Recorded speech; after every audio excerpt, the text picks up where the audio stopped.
Richard used to sit in his favorite chair, with a cup of tea beside him and his phone resting on the table. Every day, the same scene, eyes fixed on the screen, waiting for a notification that never came. The silence had grown louder than any argument from the past, a kind of weight settling deep in his heart. He thought about David, the son who once ran through the house asking for advice, needing help with schoolwork, laughing at his own mischief. Now an adult, he seemed to have drifted away in a way that hurt more than any harsh word ever spoken. What did I do wrong? Why doesn't he reach out to me anymore? He whispered to himself, almost like a choked prayer. The waiting, which had begun with optimism, had turned into a deep hole, fed by the fear of being forgotten. If you're over 60 and believe there's still so much life ahead of you, this channel is for you. Stories like this one show there's always strength and hope in every stage of life. The channel is new, so please subscribe, leave a like, and help us keep creating content that inspires and strengthens your journey. With each passing week, Richard mentally reviewed his memories, searching for clues. He remembered birthdays, called on important dates, sent simple good morning messages. Nothing seemed enough. Whenever he heard the sound of a message, his heart would race, only to find it was just an advertisement or a distant friend. What hurt most wasn't the lack of words, but the absence of gestures. For a father, feeling ignored is like having a lifetime of history suddenly lose all its value. Still, he tried to convince himself there must be an explanation. Maybe too much work. Maybe too many commitments. Maybe distraction. But maybe, it was something he didn't want to face. It was during these moments that he remembered his last conversation with David. A careless phrase, spoken without intent to hurt, ended up echoing louder than it should have. Richard wondered if that moment had been the start of the distance. He tried to recall every detail, every tone of voice, every expression. But going back in time was impossible. All that remained was dealing with the consequences. Loneliness took over, and the silence of the phone seemed to mock him. Even the ticking of the clock on the wall sounded like a taunt, marking every minute his son didn't call. To keep from completely giving in, Richard created small rituals. Before unlocking his phone, he'd take 3 deep breaths. It was a way to prepare his heart for the possibility of facing the same empty screen. Then, he'd pick up an old notebook and write a few lines. I am a father. I am more than a father. I am a man who feels, lives, and learns. He kept the notebook in the top drawer of his desk, a quiet reminder that his identity couldn't depend solely on David's response. These rituals didn't erase the pain, but they kept it from becoming unbearable. One day, while sorting through a box of photographs, he found a forgotten picture, David at 7 years old, smiling, with his bike helmet crooked after just learning to ride. On the back, a sentence Richard had written decades earlier, I'll be here when you need me. He read it as if for the first time. His heart tightened, but also found a spark of strength. The commitment remained. Being available didn't mean erasing himself or begging for attention. It meant staying whole, ready to welcome, but without pleading. The memory made him place the photo in a simple frame, leaving it visible on the bookshelf. Not to evoke pity, but to remind himself that love doesn't depend solely on being returned. And it was right then, while recovering a memory that seemed lost, that Richard realized something obvious, something he'd never truly faced before. The pain was still there, of course. He couldn't erase the absence or control the silence. But he could choose how to respond to it. From that day on, Richard decided not to compulsively refresh his inbox. He chose to limit conversations about his son to only those who truly cared, avoiding nosy neighbors or questions that made him uncomfortable. Instead, he began focusing on small victories, a walk around the neighborhood, a call to an old friend, a chat with his granddaughter about school. He realized life still offered cracks of joy, even within the emptiness. That night, as he lay down, he still thought of David. He still longed to hear his son's voice. But something felt different. For the first time in a long while, he felt he was reclaiming part of himself. The silence was still there, but it no longer owned his peace completely. Richard closed his eyes with a firm thought: waiting didn't have to mean suffering. It could also be an exercise in self-love, hope, and changing attitudes. Without even realizing it, he was planting the first seeds of a transformation still yet to come. David, Richard's son, seemed to have gotten lost inside a suffocating routine. Working late, financial responsibilities, the weight of a marriage that no longer flowed like it used to, and on top of that, caring for 2 young children. His day started early and ended in exhaustion, and in between, there was hardly any room left for deep reflection. His phone, often forgotten on his office desk or silenced during meetings, let slip past messages Richard had sent with care and simplicity. To the father, the silence felt almost like an accusation. To the son, it was just another reflection of a tiredness he himself didn't know how to manage. David carried old hurts, tucked away somewhere in the corners of his memory. Memories of moments when he felt misunderstood, poorly explained situations that never got the chance to be talked through. They weren't open wounds, but scars that occasionally burned, especially when life pressed down on him. Deep down, he also thought about his father. But instead of acting, he let time pass, imagining there'd be a tomorrow to fix things, a calmer next week, some ideal future that never arrived. Meanwhile, Richard sank deeper into anguish, unaware that behind the silence was more overload than rejection. On an ordinary weekend, David received a short message from his father: "I'll be at the book club on Saturday. If you can, stop by." He saw it but didn't reply. His first instinct was to ignore it, like he'd done before. But something about that message struck him. There was no pressure, no tone of desperation, just a simple, calm invitation, almost as if Richard had learned to speak a different language. That sentence kept echoing, even amid the noise of his obligations. David didn't go to the meeting, but he started thinking about his father more often. He remembered the times when his dad was always there, the moments he stood by him without asking for anything in return. That memory stirred discomfort, and at the same time, awakened longing. It was right at this point, when silence seemed to have become routine, that an unexpected memory began to bother David in a way he could no longer ignore. He remembered one specific day, many years ago, when he fell off his bike.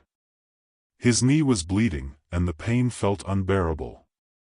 Richard picked him up, cleaned the wound, and said firmly, "You'll fall many times, but you can always get back up."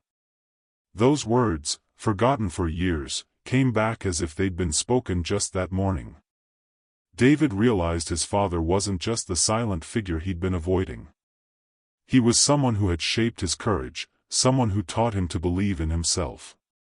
The harshness of adult life had erased that memory, but now it returned with force, revealing a different layer of their relationship. That memory sparked a strange feeling, guilt mixed with gratitude. David began to question what the distance really meant. Was he running from his father, or running from himself? Was ignoring the messages a way to protect himself from his own wounds? He didn't have all the answers, but he felt he needed to face these questions eventually. During the week, after coming home from yet another exhausting day, David found his older daughter drawing. She had made a simple picture, 3 people holding hands. When he asked who they were, she answered plainly, "It's you, Mommy, and Grandpa." The child's spontaneity disarmed him. Suddenly, he realized that even though he'd been trying to keep his father out of his daily life, his presence was still alive in his granddaughter's eyes. That triggered a second revelation: even from afar, Richard remained a fundamental part of the family's story. And it was at that moment, standing before an innocent drawing made by his daughter, that David understood: running from his father was, in truth, running from an essential part of himself. That night, David didn't call Richard.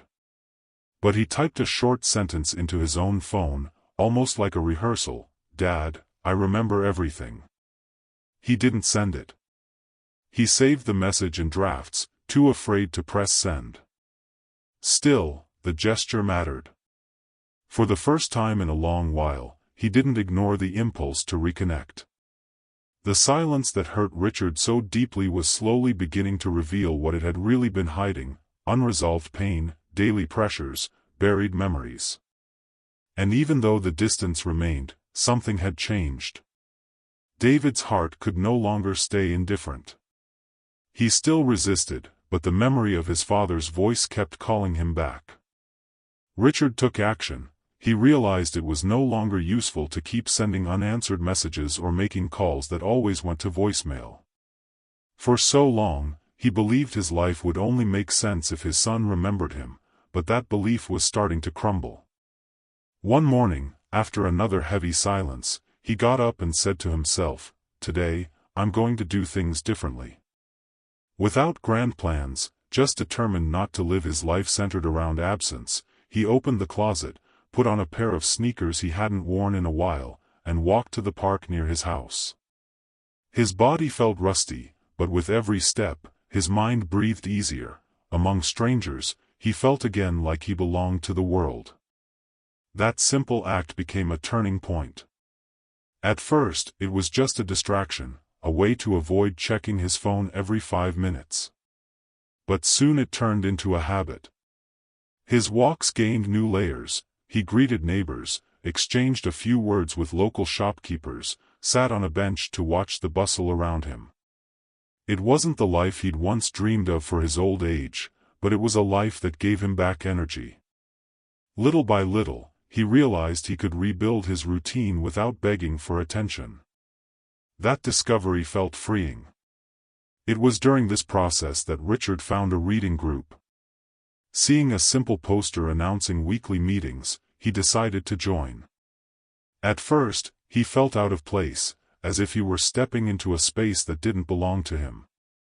But after just one meeting, he realized the people there were also searching for company, for stories, for a little light. He began reading aloud, listening to discussions, sharing his thoughts. It was as if he was reclaiming a forgotten part of himself. At the end of that first meeting, someone said, "I liked your perspective, Richard, you speak with such calm." He smiled, and that compliment resonated deeper than he could have imagined. After all, it had been a long time since he'd felt truly seen. It was right then, realizing he still had a voice and that his life didn't need to be defined by his son's absence, that Richard discovered a quiet strength capable of changing his actions. This new perspective even changed the way he wrote in his notebook. The sentences, once filled with anguish, began to take on a different tone. He wrote, "Today I lived without waiting for anyone. And it felt good." He kept those words like a personal victory. The phone remained silent, but the weight it carried was no longer the same. He started sending lighter messages to his son, no demands, just little notes from life: "I'm heading to the book club, stop by if you want." Or, "Made a new friend today, we shared some great stories." There was no drama. Just life unfolding, and quietly, from a distance, it began to stir something inside David. Over time, Richard also returned to old hobbies. He picked up his guitar again, an instrument that had been gathering dust for years. With every chord, he felt his heart expand. One night, he decided to record a short video for his granddaughter, playing a simple song she loved. He didn't mention David, didn't ask for anything, he just shared joy. The response came quickly, an audio of the little girl singing along, laughing, asking for more songs.